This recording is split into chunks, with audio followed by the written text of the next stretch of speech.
Bismillahirrahmanirrahim. Assalamualaikum warahmatullahi wabarakatuh. Alhamdulillahi rabbil alamin wassalatu wassalamu ala rasulillahil amin wa ala alihi wa sahbihi ajma'in.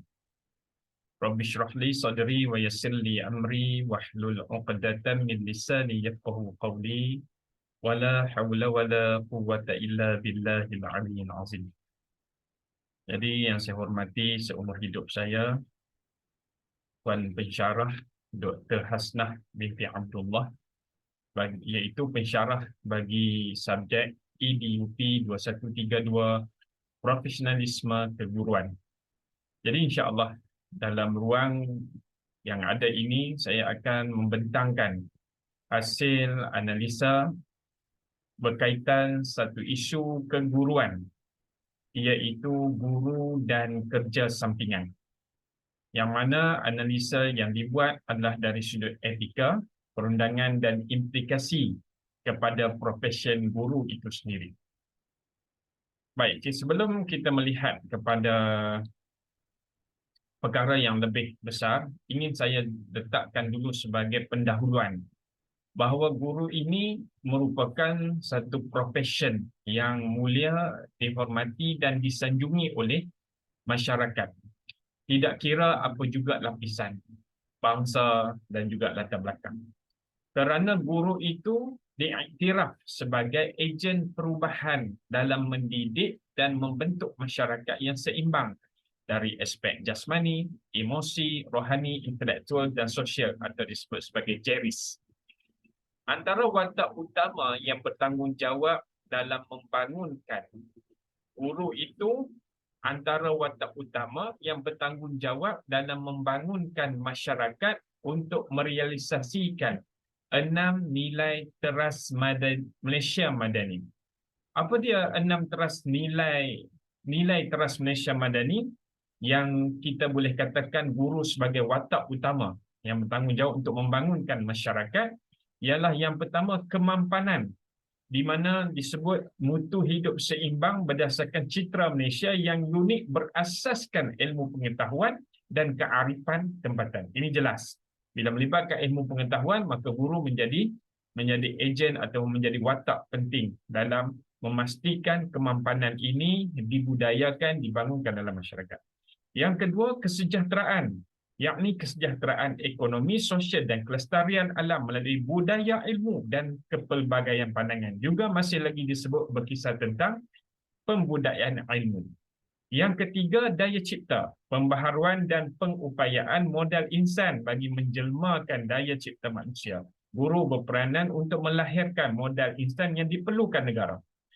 Hormat, yakni perilaku budi bahasa kepada kekayaan tradisi, merayakan kemajmukan dan meraihkan perbezaan pandangan dunia.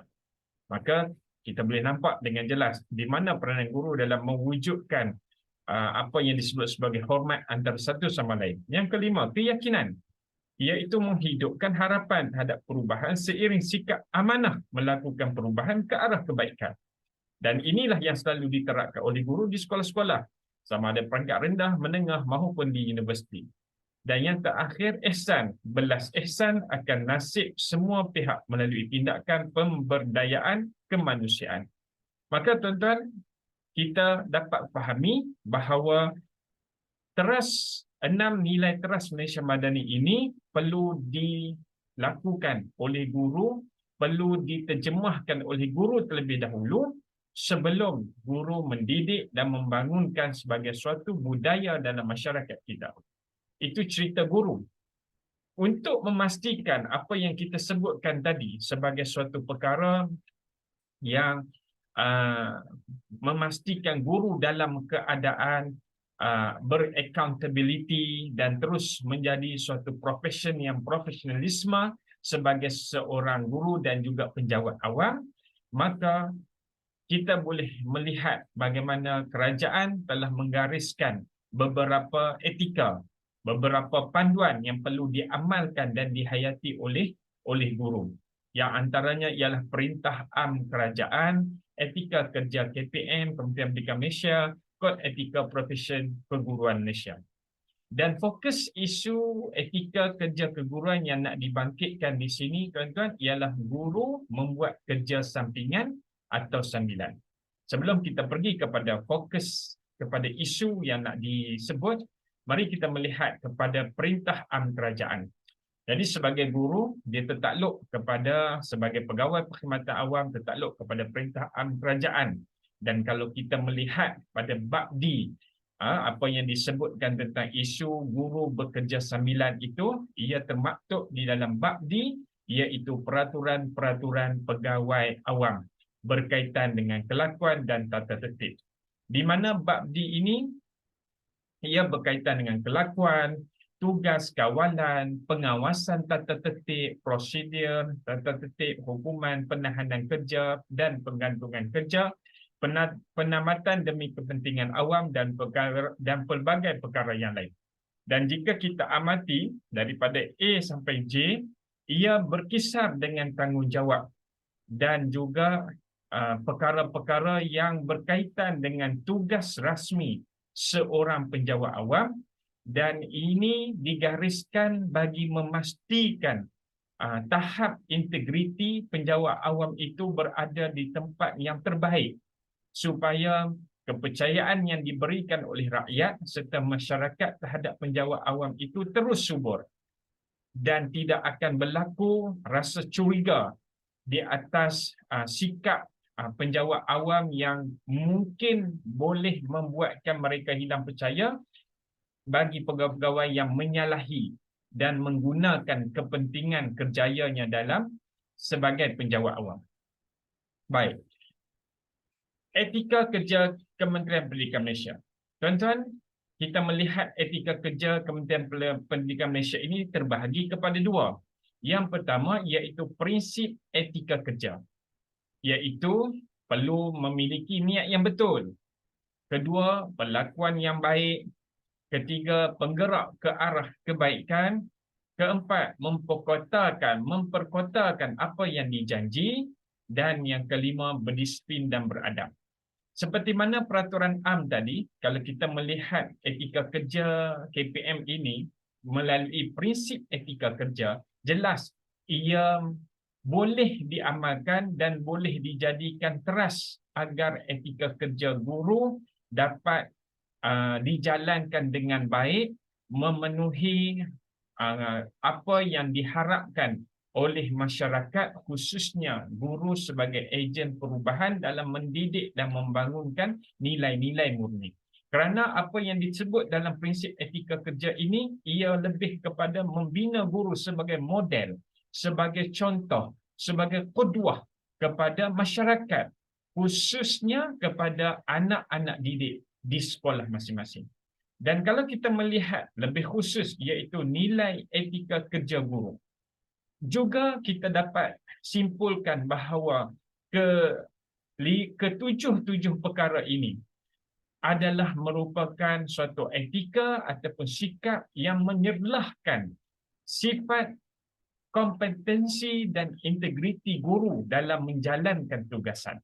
Yang pertama, beramanah. Perkara ini jelas disebut di dalam Al-Quran sebagai orang-orang yang beriman diingatkan oleh Allah supaya menjaga amanah Allah dan amanah Rasulullah dan amanah orang-orang yang memberi amanah kepada kita. Yang kedua, bersikap penyayang. Guru bukan sekadar melaksanakan tugasan tetapi menterjemahkan tugasan dengan penuh kasih sayang. Kerana kita sedia maklum bahawa pelajar ataupun murid yang kita ajar, yang kita didik datang daripada pelbagai lapisan. Maka kita perlu suburkan kasih sayang di dalam kita membimbing dan mendidik mereka. Yang ketiga, ikhlas. Guru semestinya kena ikhlas. Semestinya ikhlas dalam melaksanakan tugasan tanpa ada rasa berkira kerja. Tanpa merasakan kita ini sedang dijadikan tempat untuk melepaskan geram oleh setengah pihak. Tidak. Tapi apa juga yang kita dapat, apa juga tugasan yang kita lakukan, kita berusaha seikhlas mungkin dengan cara membuat secara yang terbaik. Dedikasi, yakni bersungguh-sungguh. Apabila ikhlas, maka lahirlah dedikasi dalam diri, dan Elemen seterusnya bersyukur. Bersyukur kerana dalam keadaan ratusan ribu jutaan rakyat Malaysia, kita terpilih sebagai guru untuk membawa suatu tugas berat, membimbing dan mendidik anak bangsa yang akan mencorakkan negara ke arah negara yang sangat hebat, sangat maju dari sudut pembangunan sahsiah, pembangunan moral, pembangunan ekonomi dan sebagainya. Dan guru juga perlu memiliki kebijaksanaan dalam mengurus waktu kerja, dalam mengurus sistem kerja, dalam mengurus tugasan, dalam mengurus bebanan kerja yang diberikan kepada guru. Dan semestinya guru perlu berusaha menjadi manusia yang benar pada setiap keadaan, walaupun ada kalanya keadaan itu menyulitkan, keadaan itu menyakitkan, tetapi dengan sifat benar itulah yang menyelahkan nilai etika kerja seorang guru. Tuan-tuan dan puan-puan yang dirahmati Allah sekalian, itu dari sudut etika kerja Kementerian Pendidikan Malaysia. Maka mari kita melihat pula dari satu sudut berkaitan dengan kod etika profesion guru Malaysia. Seperti mana profesion yang lain, guru juga terikat dengan kod etika profesion guru Malaysia. Seperti mana yang pernah disebut, iaitu suatu ikrar guru dalam menjaga tata susila kod etika profesion guru yang biasanya diletakkan pada rancangan pengajaran murid, dalam fail rancangan pengajaran murid sebagai suatu peringatan, sebagai suatu disebut sebagai peringatan dan juga pengawasan kepada guru tentang tanggungjawab untuk membimbing anak-anak di sekolah masing-masing. Apa dia tata susila kod etika profesion guru? Terbahagi kepada 4, tuan-tuan dan puan-puan. Yang pertama, tanggungjawab terhadap pelajar. Guru bertanggungjawab menjaga kebajikan, keselamatan pelajar, bersikap adil dengan semua pelajar, merahsiakan maklumat sulit pelajar dan diberitahu kepada orang yang sepatutnya sahaja, membimbing atau mengajar tanpa sebarang bayaran. Cara pakaian guru, pertuturan dan tingkah laku semestinya menjadi contoh kepada pelajar. Dan dalam usaha kita membimbing pelajar, kita membaiki guru. Guru perlu memperbaiki kecekapan ikhtisas diri melalui pengkajian, lawatan dan menghadiri kursus ikhtisas persidangan mesyuarat atau seminar. Itu dari sudut tanggungjawab terhadap pelajar. Dari sudut tanggungjawab terhadap ibu bapa pelajar, iaitu menghormati ibu bapa pelajar. Cuba mewujudkan hubungan mesra antara guru dan ibu bapa. Maklumat diberikan ibu bapa tentang anak mereka adalah sulit. Dan memberi maklumat kepada ibu bapa demi kepentingan anak dan menggunakan maklumat yang diterima daripada ibu bapa secara teliti dan bijaksana dalam pembangunan diri anak-anak itu sendiri. Kemudian, guru perlu mengelak menggunakan atau dipengaruhi oleh kedudukan ibu bapa dan mengelak dari mengeluarkan kata-kata atau melakukan sesuatu yang boleh menjejaskan kepercayaan. Tuan-tuan, ini adalah garisan tentang tata susila kod etika profesi guru Malaysia dari sudut tanggungjawab terhadap ibu bapa. Kita melihat dari sudut tanggungjawab terhadap masyarakat dan negara. Dan guru perlu mengelakkan diri daripada menyebarkan sesuatu yang bercanggah dengan rukun negara. Memupuk pelajar dengan sikap dan nilai yang baik, menghormati masyarakat tempat berkhidmat dan mengambil bahagian dalam kegiatan masyarakat sekeliling. Menggalakkan kerjasama dan kesefahaman antara guru dengan ibu bapa, institusi pendidikan dengan masyarakat. Dan guru semestinya ada sumbangan cergas untuk meningkatkan kehidupan moral, kebudayaan dan kecendekiawan masyarakat. Dalam erti kata lain, guru ini perlu ada sumbangan bukan setakat di dalam sekolah maupun juga di luar sekolah. Dan semestinya tingkah laku guru perlu menjadi contoh, tingkah laku yang sopan dan boleh diterima oleh masyarakat. Dan tanggungjawab terhadap rakan sejawat dan profesion. Guru semestinya mengelak diri dari membuat kenyataan atau ulasan yang boleh mencemarkan nama baik seseorang guru depan pelajar. Guru tidak melibatkan diri dalam kegiatan yang menjejaskan kecekapan atau yang boleh menjatuhkan maruah seorang guru. Guru semestinya berusaha menunaikan tanggungjawab dengan rajin dan bersungguh-sungguh. Guru bersedia membantu rakan sejawat khususnya bagi rakan-rakan guru yang baru saja melaporkan diri ataupun menggalas tugas sebagai seorang guru. Guru berusaha untuk tidak mencemarkan nama baik profesi keguruan dan berusaha ataupun guru semestinya menjadi ahli pertubuhan guru. Tuan-tuan dan puan-puan, bila kita jelas dengan etika, kod etikanya ataupun etika kerja, panduan am, maka inilah yang mengikat guru agar terus bersikap dengan sikap yang berintegriti. Guru dapat mengekalkan profesionalisme dan accountability bila perkara-perkara ini menjadi panduan untuk diamalkan dan dihayati oleh guru.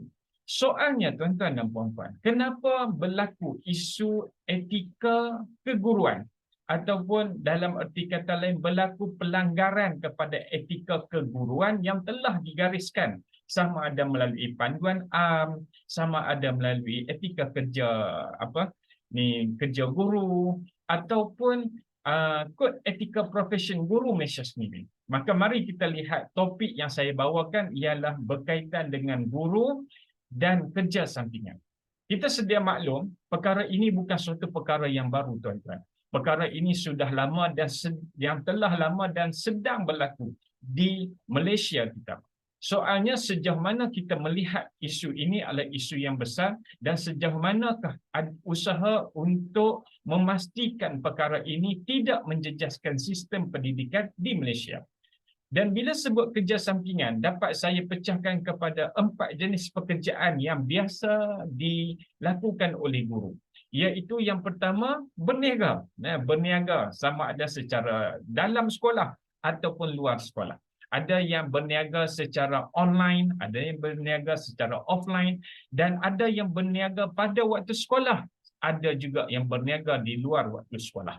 Yang kedua iaitu guru bertindak sebagai perunding.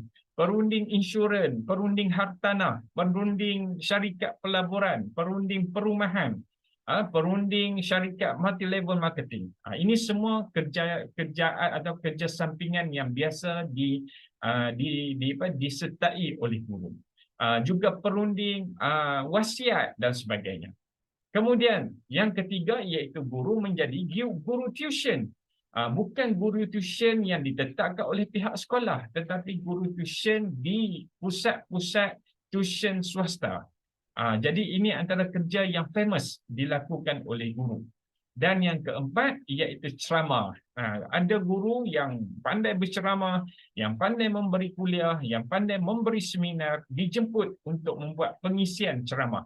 Sama ada ceramah itu bersifat individu ataupun bersifat syarikat, guru pergi berceramah atas nama syarikat-syarikat tertentu ataupun jemputan secara individu. Maka bila kita lihat kenapa perkara ini berlaku, kenapa guru yang sudah mempunyai gaji tetap, yang mempunyai kerja secara hakiki, yang setiap bulannya ada pendapatan tetap, usaha untuk melakukan kerja sampingan ini, iaitu yang pertama puncanya tuan-tuan dan puan-puan kerana keinginan tingkatkan taraf hidup. Sedia maklum dunia hari ini dunia yang menampakkan kemewahan. Dunia hari ini dunia yang menunjukkan kegembiraan bila memiliki segala-galanya. Maka guru juga adalah manusia yang tidak terlepas dan sunyi daripada mahu merasai apa yang diwawarkan khususnya dalam media sosial. Maka dengan gaji yang terhad, gaji guru yang tidak seberapa dari suatu sudut yang dilihat hanya cukup makan, maka guru membuat kerja sampingan supaya mereka dapat juga berdiri sama tinggi, duduk sama rendah dengan orang-orang yang kaya, orang-orang yang dapat hidup mewah, orang-orang yang dapat makan dengan makanan yang mahal ataupun yang boleh pergi melancong ke tempat yang diingini. Itu satu faktor yang pertama. Punca yang kedua atau faktor yang kedua guru terlibat dengan kerja sampingan ini ialah disebabkan kos hidup yang tinggi, tuan-tuan. Kadang bukan kerana mahu mewah, tetapi kerana kos hidup hari ini menampakkan gaji guru yang diperolehi itu sangat terhad, khususnya yang melibatkan keperluan makan minum, keperluan pakaian, keperluan minyak kereta, minyak kenderaan, tol dan sebagainya, memerlukan guru untuk mencari side income ataupun pendapatan dari sisi yang lain agar kos hidup bulanan dapat dibiayai untuk orang kata dibiayai secukupnya. Walaupun mungkin tidak mewah, tapi paling tidak dia tidak pening kepala dengan kekurangan kewangan ataupun masalah kewangan bila nak melayari ataupun untuk membiayai keperluan kehidupan bulanan.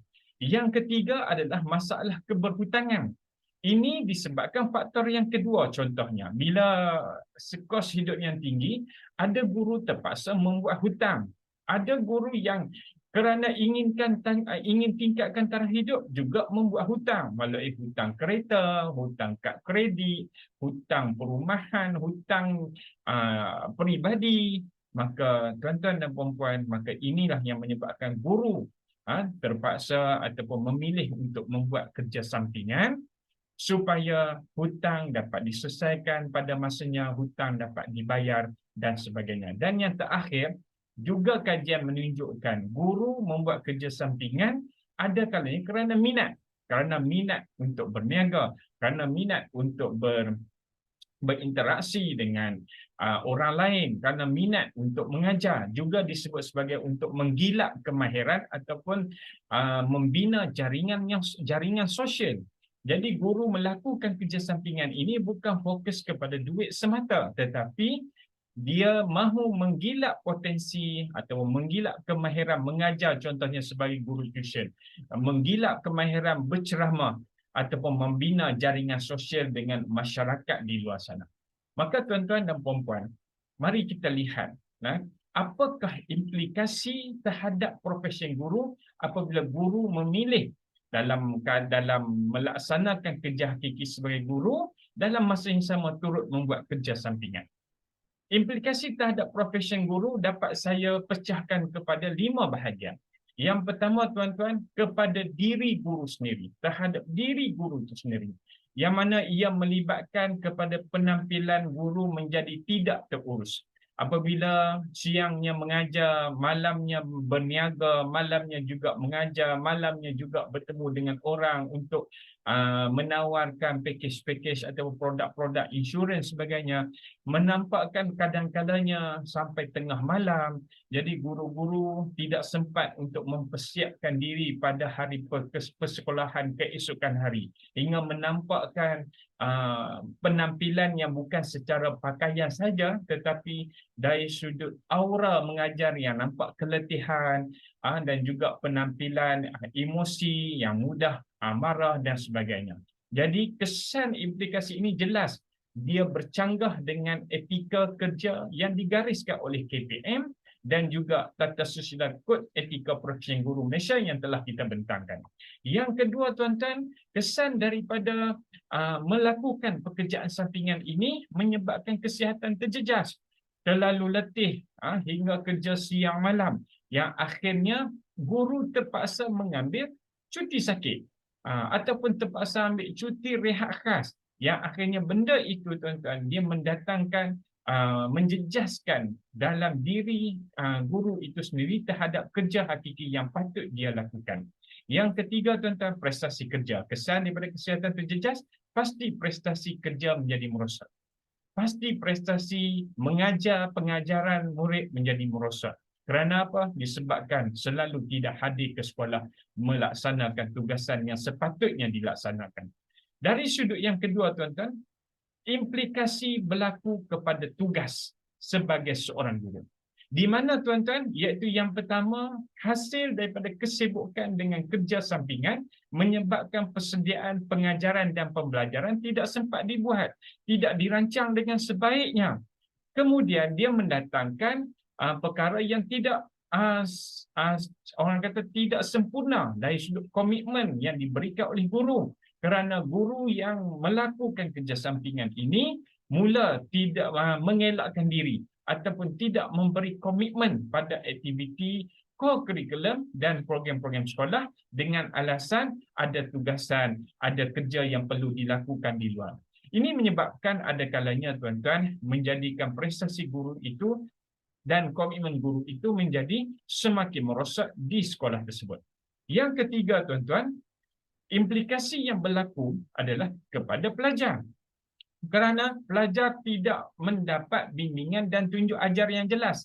Hasil kerana persediaan PDP yang tidak dibuat dan tidak dirancang sebaiknya, ada kalanya guru yang bekerja sampingan ini, yang sibuk dengan kerja sampingan, masuk mengajar berorientasikan chop and talk sahaja.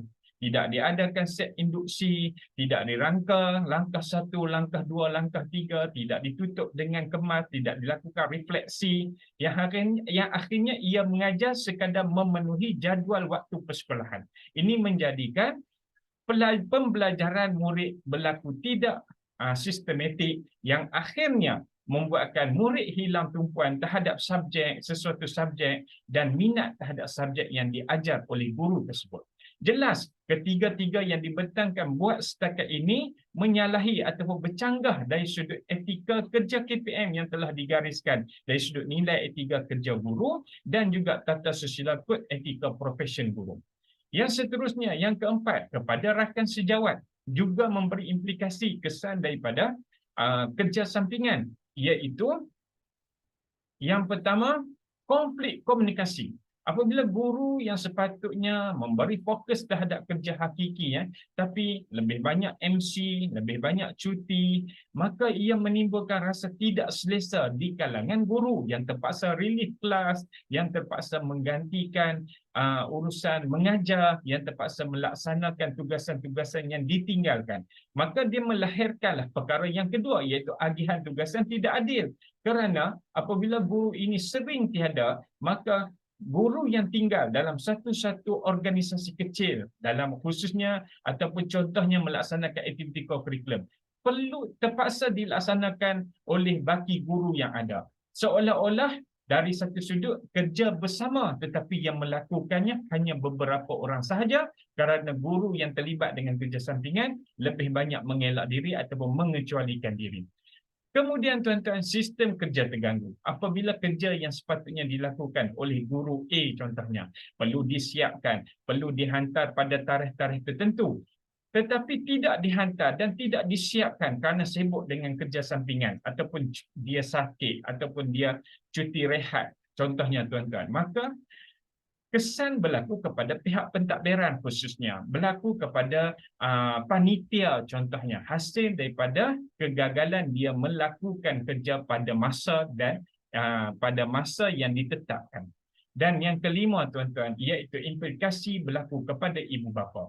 Tuan-tuan dan puan-puan, apa implikasinya ialah ibu bapa mula hilang kepercayaan bila mendapat tahu daripada anak bahawa guru itu selalu tidak hadir ke sekolah, selalu sakit, bahkan mendengar cakap-cakap guru sibuk dengan perniagaan, guru sibuk dengan kerja sampingan, kemudian guru yang banyak bercakap di dalam kelas tentang apa yang dia lakukan, bercakap tentang perkara-perkara yang tidak ada kaitan dengan pengajaran dan pembelajaran, khususnya melibatkan apa yang dia lakukan dalam kerja sampingan, menceritakan bahawa contohnya dia akan menjadi guru dalam tempoh masa tertentu saja, kemudian dia akan berhenti kerja, fokus kepada perniagaan dan akan menjadi jutawan, dan perkara ini semua disampaikan kepada ibu bapa, yang akhirnya tuan-tuan, ibu bapa mula hilang kepercayaan kepada profesi guru yang selama ini mendapat kepercayaan tinggi ataupun diharapkan sebagai suatu ejen perubahan yang akan mendidik anak-anak mereka menjadi manusia yang berguna.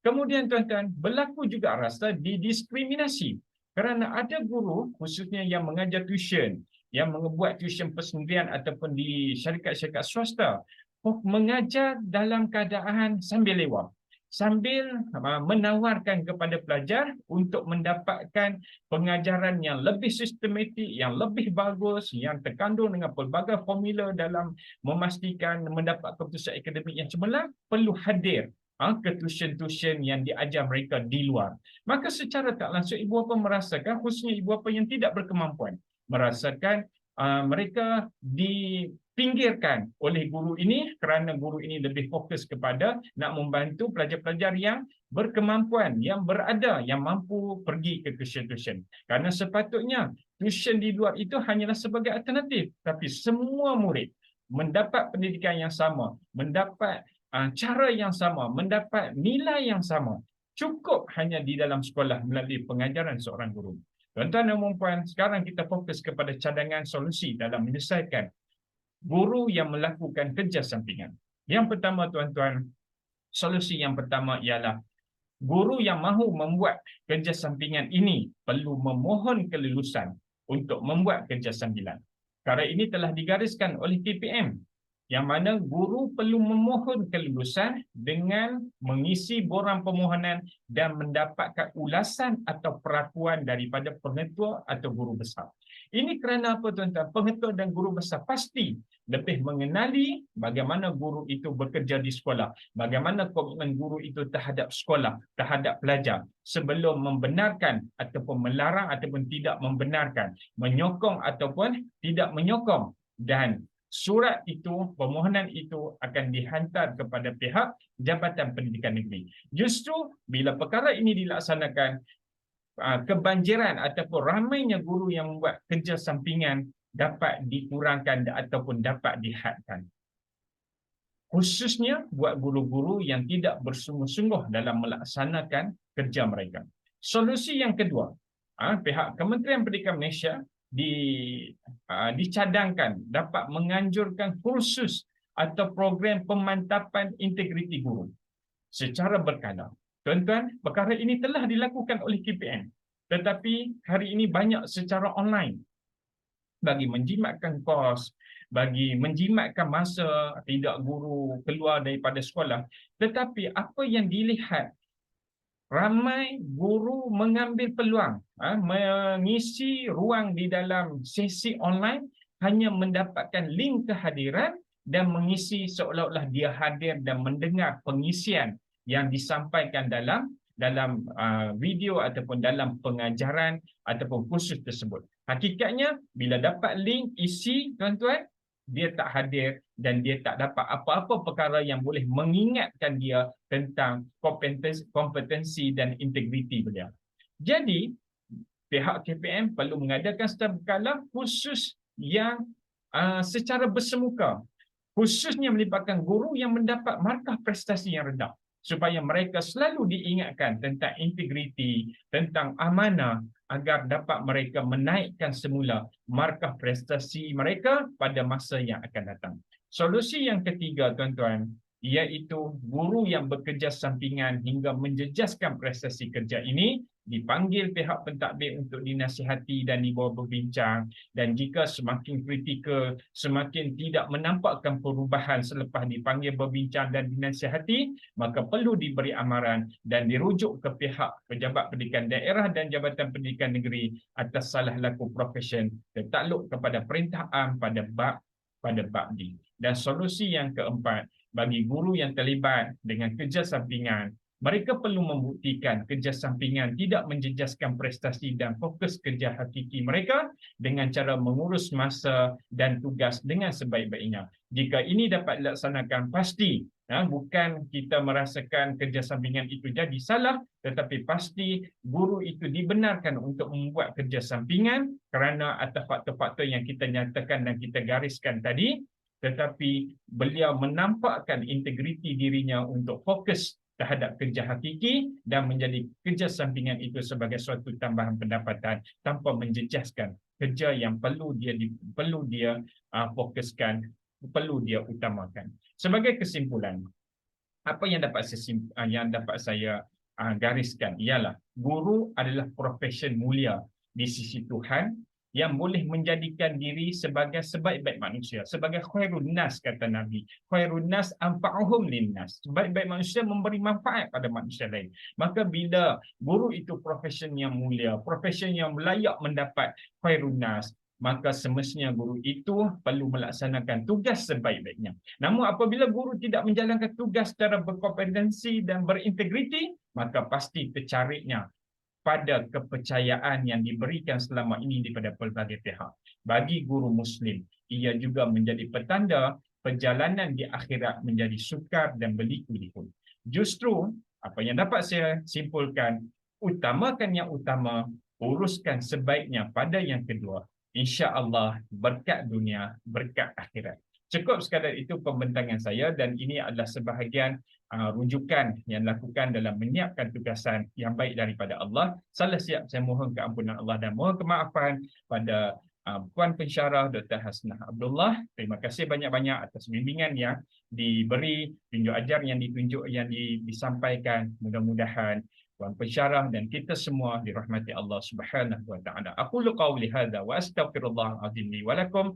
Wassalamualaikum warahmatullahi wabarakatuh.